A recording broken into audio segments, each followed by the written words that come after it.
Je vais vous parler d'une aviatrice américaine qui a marqué son époque et dont la mystérieuse disparition suscite encore des interrogations, Amelia Earhart.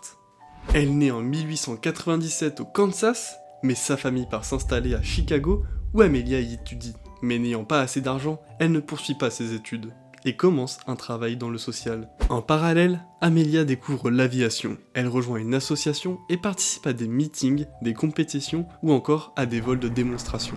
Quelque temps après, l'aviatrice est choisie pour embarquer comme passagère sur un vol transatlantique, devenant ainsi la première femme à survoler l'océan Atlantique. Bien qu'elle ait elle-même déclaré qu'elle n'avait servi à rien pendant ce vol, ce voyage lui a tout de même permis de poursuivre sa carrière dans l'aviation. Par la suite, elle enchaîne les premières mondiales et les records. Elle est la première femme à traverser l'Atlantique en solitaire, et la première personne à survoler 2 fois cet océan. Elle est également la première à voler sur un autogire, et la première personne à traverser les États-Unis à bord de cet appareil. En même temps que ses exploits aéronautiques, elle publie de nombreux articles sur l'aviation et donne un grand nombre de conférences organisées par son mari. Dans ces dernières, elle parle notamment de la possibilité des femmes d'exercer le même métier que les hommes. En 1936, elle se lance un nouveau défi.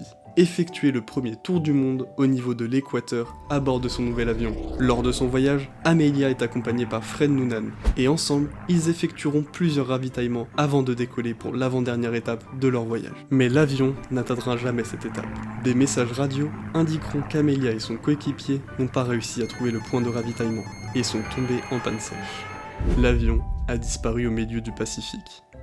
Pendant la même période, d'autres aviatrices ont également établi de nouveaux records. Mais le nom d'Amelia Earhart reste dans les mémoires car cette dernière est décédée à l'âge de 39 ans dans des circonstances mystérieuses, ce qui continue d'alimenter des rumeurs. Était-elle une espionne ? A-t-elle été capturée par les populations locales ? Quoi qu'il en soit, Amelia Earhart a montré qu'il était possible que les femmes exercent le même métier que les hommes.